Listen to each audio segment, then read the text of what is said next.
Well, hello there, beautiful. Welcome to Dr. Sarah's Cafe. This is your weekly refill. So, this is the first week where I'm fully verified, so we can do the entire weekly refill in one spiel, in one video. So, I'm excited about that.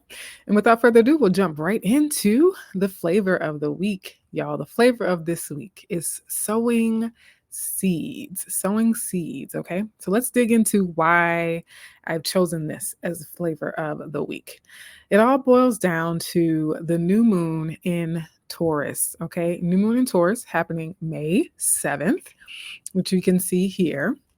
So, a new moon is when the sun and the moon are together in the sky, and we can't see the moon because it's obstructed, right? And that means that the night sky is dark. We have a dark night sky. And if you were watching last week's refill, we talked a lot about darkness, the power of the dark, right? And so you think about darkness, as we mentioned last week, being an opportunity to plant seeds, to manifest, to create, where things can germinate, right? It is a space of creation. Then that speaks to the theme of a new moon, which is also an opportunity to plant new seeds, specifically seeds of intention and manifestation. So, new seeds of intention can happen at every new moon, rather.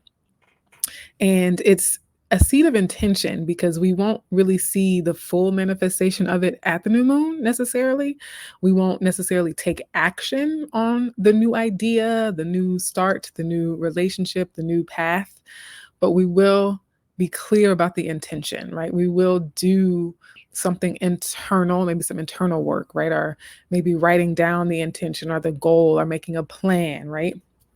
So that as the cycle continues, as the weeks and months progress, we will build and grow and germinate the seed of that intention, right?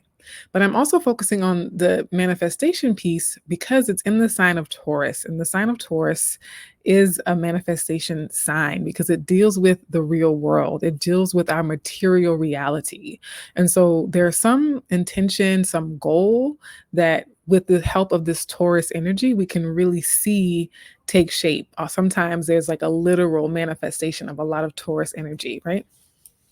And I talked about before in the weekly refill how Jupiter and Taurus have shaken up the soil, right? Tilling the soil. And so sometimes there's something in our life, some structure in our life that has been so rigid, so restrictive, so pacted and concretized, almost fossilized in our life. We've been doing the same thing for years. We've been showing up the same way for decades, the same relationship dynamic, the same relationships of money and finances. All these things have just become super rigid, super calcified in our lives.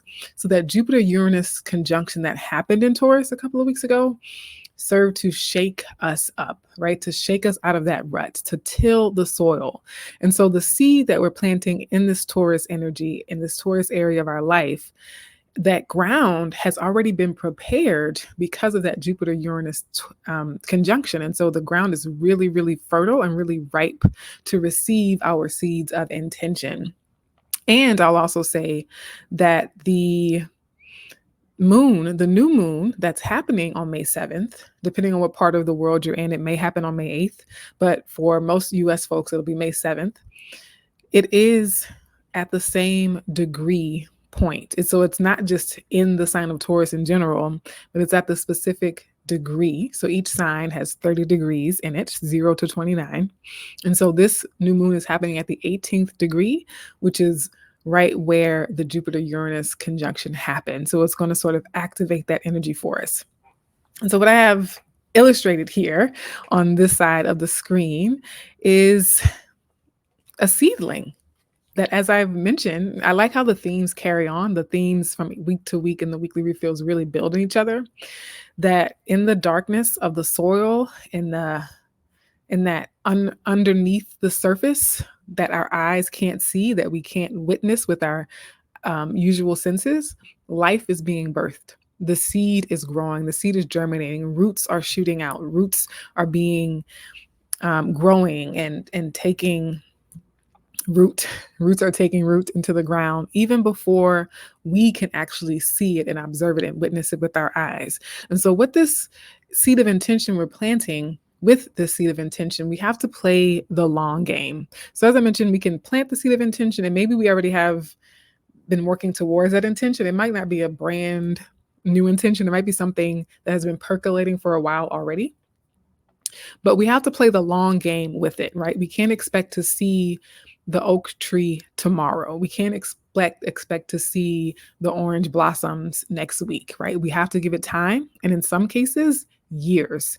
And so, keeping that in mind, think about an intention that is big enough to last years, right? If you set the intention to eat oatmeal in the morning, that's something you can do today. You can do it tomorrow, right? And so whatever intention you want to set on this new moon, think about what's a long-term intention, right? So set the dream, the vision, the goal big enough to be something that can sustain you for years to come, okay?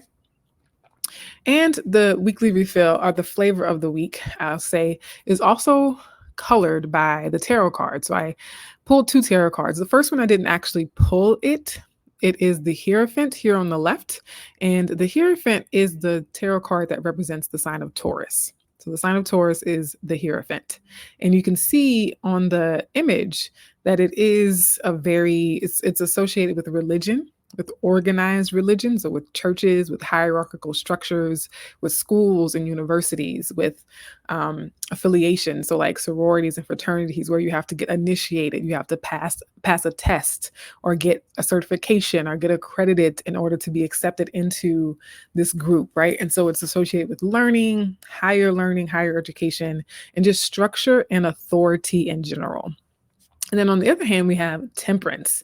And temperance is more so about the internal energy of us, of what we do, of our actions, of our thoughts, our behaviors, how we move through the world. So while the Hierophant is external structure and imposed structure and hierarchical structure, temperance is more to do with that internal chemistry, that internal alchemy, right? And so I break it down a little bit more here. Again, the Hierophant being initiation or some type of instruction or learning, and dealing with structure in general. The another tarot card that's associated with Taurus is the Seven of Pentacles. And the Seven of Pentacles, again, Pentacles dealing with money, value, worth, self-worth, health, and just the material realm. It's a card that also represents, like the sign of Taurus, patience, hard work, and long-term investments, okay? And oftentimes it's looking at the seeds you've planted and seeing what has come of them so far, right? Are they bearing fruit? Will they bear fruit? Will this be a worthwhile long-term investment? So only time will tell, but part of what makes it a good long-term investment is not just planting the seed, but what we do to water it and to nurture it and to make sure that we pull up the weeds and other things, create an environment where that seed actually can grow and bear fruit. And then the card that I actually pulled, the card that fell out when I asked what the flavor of the week, or to tell me more about the flavor of the week, was the Temperance card. And one of the tarot readers and teachers that I've followed for a while often calls temperance the Hierophant set free. Okay. So temperance being the Hierophant set free. Temperance is actually associated with the sign of Sagittarius. And it is, well, I'll get to that when we talk about the pastry and poetry. The pastry and poetry will be a beautiful synthesis of the Hierophant and Temperance energy.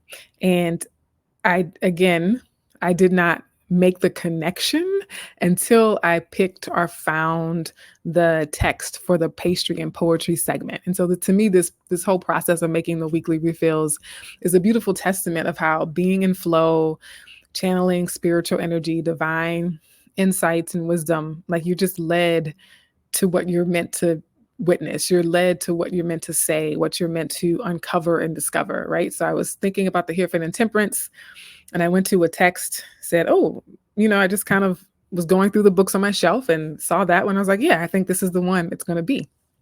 And then I started reading it and I was like, oh my gosh, it makes so much sense. This is why the Temperance card fell out. This is why I was drawn to talk about the Hierophant as the Taurus card, and why the Temperance came out as the overall flavor of the week. So more about temperance energy. One, temperance energy is about that alchemy, and so it's often associated with like mixology because it is tempering, balancing different portions of things. And it also reminds me of last week's energy about androgyny, right? And so that nice mixture of masculine and feminine, except the temperance card is about any kind of energy. So it could be fast and slow, hot and cold, hard or soft. And so it is that being temperate, being moderate. In some instances, I'm even thinking about compromising. So finding the balance, walking the middle path between two ideas or two materials, right? So balance and harmony is also a card of patience and slowing down. So patience is all up and through this new moon. Taurus is a very, very patient, long-term sign. So that temperance energy is like, pacing yourself, right? You want to pace yourself. It is the synthesis of body and mind, spirit. It is related to as within, so without. As within, so without. And so it is often associated with healers. So doctors, nurses, people who work in the medical field are often represented by the temperance card. And it is freestyle and free form. So when we think about the Hierophant set free, if Hierophant is structure and initiation and being taught a specific set of rules and regulations, then being set free from that, we get temperance. And so that's sort of freestyle and free form. And you think about poetry, speaking of pastry and poetry, where you have rigid rhyme schemes and a certain set of lines and so many meters per line and so many syllables per line. And then you move into a form like freestyle where just kind of you just let the words flow as they're meant to flow, right? And so that's the last thing I'll say about temperance too is the inner alchemy.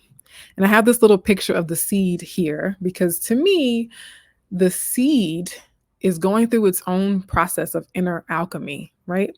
What the seed does, what happens to the seed, how it grows, how it germinates, none of that is being imposed or forced onto the seed. It's an internal process. It's internal chemistry. It's internal DNA. It's organic. And so you think about the Hierophant being that external structure, imposed philosophy, imposed doctrine, imposed dynamics and processes. Whereas temperance is more so, what am I organically growing into? Who am I organically becoming just inherently? What has already been programmed into my spiritual and physical DNA that I just will naturally become simply by being? Okay. So juicy stuff this week. The divinity message this week, I pulled from a different deck, y'all. So I had been using the Divine Feather Oracle deck with the beautiful watercolor birds, and I was drawn to pull from a different deck, the Manifesting Affirmations deck, and it has several different categories of life. So it has like home, it has career, spirituality, and development. And one of the categories is also money and prosperity. And I think money and prosperity is really interesting because of Taurus. Taurus rules our money. Taurus rules finances and economy and our income and how much the possessions that we have. And so I thought, of course, we would get a money and prosperity card for the new moon in Taurus. And again, for some of us, this is like literal money intentions. We might really set intentions around our own actual money, our own prosperity, but also just our wealth. Like what makes us feel abundant? What makes us feel rich from the inside out? And so it was 3 money cards, 3 out of the whole deck. Do I have the deck? No, I put the deck away, but out of the whole deck, 3 cards showed themselves, and all 3 of them were money and prosperity cards. And so what they said was, money comes easily and often to me.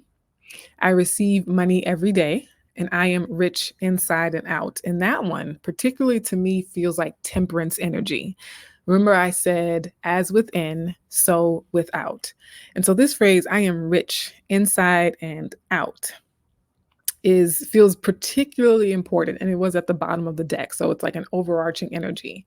And in some ways, people say your net worth can't supersede your self-worth, and how self-worth is a vital element, a vital ingredient into seeing change, growth, evolution in our physical environments, whether that be with our money and prosperity or with our health, right? Self-worth is sort of the crux of a lot of that for many of us. And so again, for me, I know this would apply, but also maybe for some of you who are watching, this new moon in Taurus could be a new opportunity to plant practical seeds around our money, changing our budget, looking at new sources of income or eliminating sources of income, focusing or refocusing our relationship to money, but definitely also Taurus, that second house energy being self-worth, self-esteem. Okay. So that's the divinity message here. Now, for this pastry and poetry, again, I like how the frame or the container of Dr. Sarah's Cafe allows me to branch out beyond colorism content or colorism related content and really just get creative and lean into all of the things I'm curious about and fascinated about. And so some of you might have heard of this person, Bruce Lee. And so today's pastry and poetry, or this week's pastry and poetry, is brought to us by Bruce Lee's Tao of Jeet Kune Do. My brother would love this. My dad would also. They're both huge martial arts fans. My brother, huge Bruce Lee fan. So I have this book. This book was recommended by an astrologer and tarot reader that I follow. And again, I went for this book. I felt just the inclination to say, oh, I want to do the Tao of Jeet Kune Do. And as I started reading it, I was like, oh, this is why the Temperance card fell out. Okay. And I'm going to read some of the excerpts. So this is what some of the, let me do this. This is what some of the artwork looks like. So it's based on Bruce Lee's journals that he left behind before he passed away. And so it was his unfinished journals. He didn't finish the book in its current form, but his wife used his journals, used the manuscripts in progress to compile what is currently this book. Okay. So let us read some of the highlighted sections and phrases. So it's part of the book reads just like a list of ideas and thoughts. And so I'm going to read a few of them for the pastry and poetry segment. Okay. Oh, and also the pastry is buttery biscuits. I have been on a liquid fast for like almost a week, and I've been fantasizing about what I'm going to eat to break my fast first. And I'm a sucker for some buttery biscuits. Okay. I know every pastry that I feature on these weekly refills are just pastries I actually love, like delight in. Buttery biscuits. I don't need jelly. I just want the biscuit with some butter. Okay. So good. And it's also related to Taurus energy because Taurus energy is also about food and what we eat and how we nourish our bodies. And so when I was thinking about Taurus and that like sort of lush, delicious energy, I was like, yes, to me, buttery biscuits is such a Taurus themed food, right? Because it satiates. It really does satiate and it feels good. It feels decadent, right? Okay, so now for the Tao of Jeet Kune Do and how it relates to this idea of temperance as the Hierophant set free.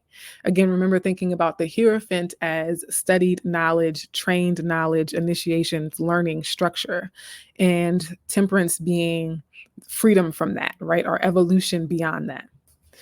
So, Bruce Lee from the Tao of Jeet Kune Do. If nothing within you stays rigid, outward things will disclose themselves.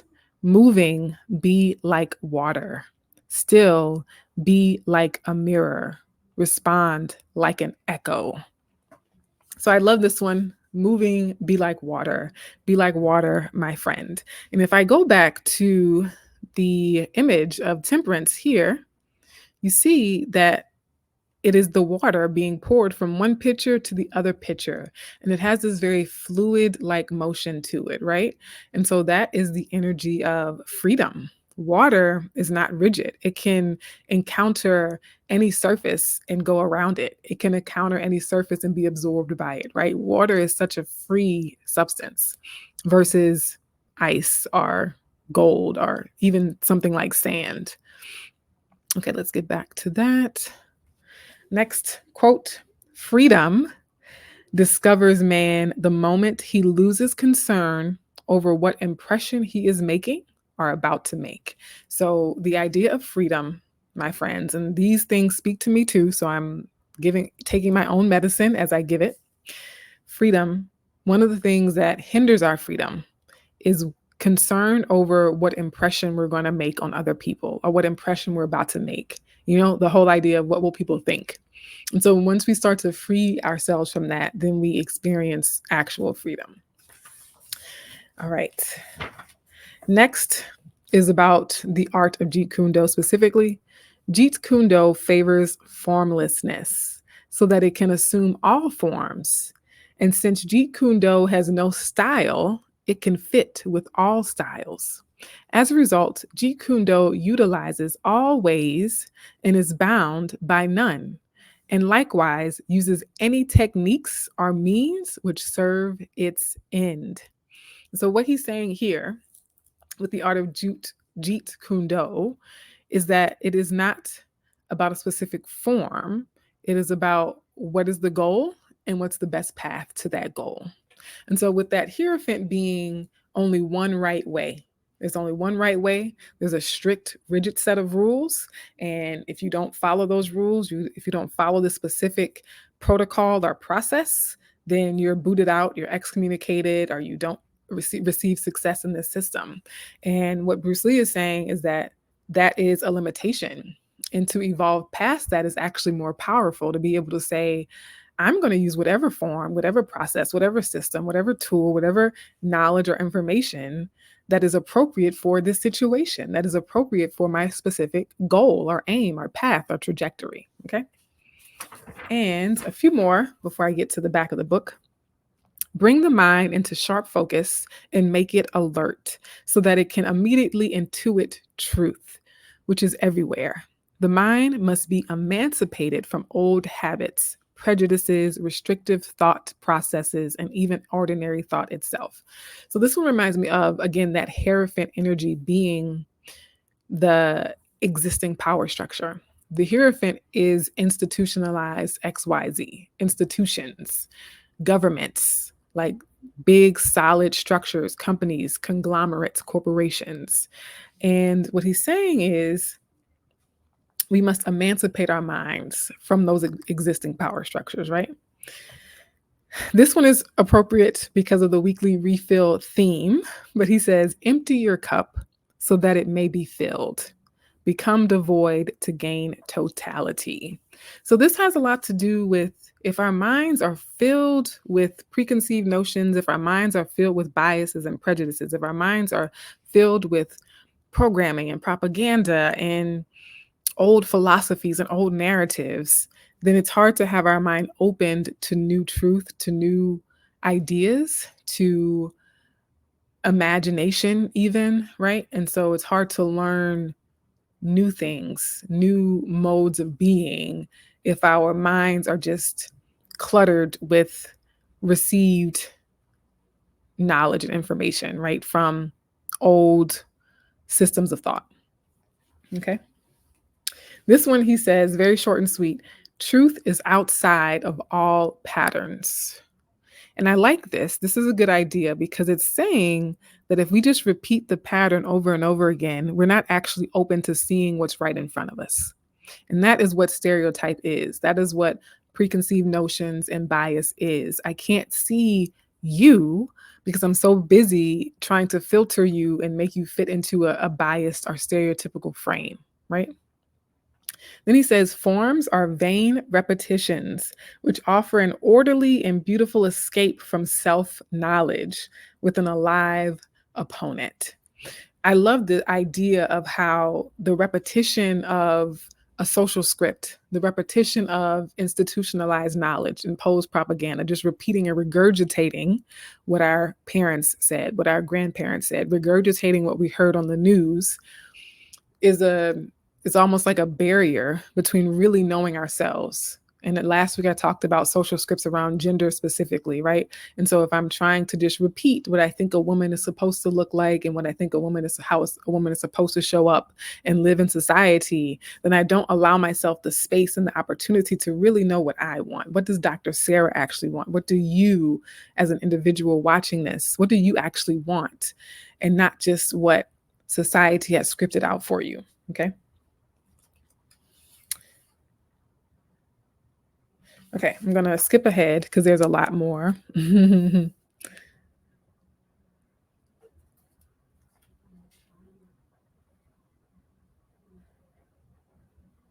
like this one. So, very similar. He says, if you follow the classical pattern, you are understanding the routine, the tradition, the shadow. You are not understanding yourself. Okay. And one more for this section. Is it one more? Yes. Agreeing to certain patterns of movement to secure the participants within the governed rules might be good for sports like boxing or base basketball.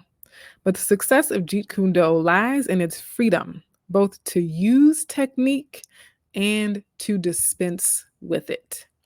I love that. So this gives us the freedom to use the social scripts if they are useful, if they are actually part of our authentic desire and our exploration and our ability to meet the moment as it is.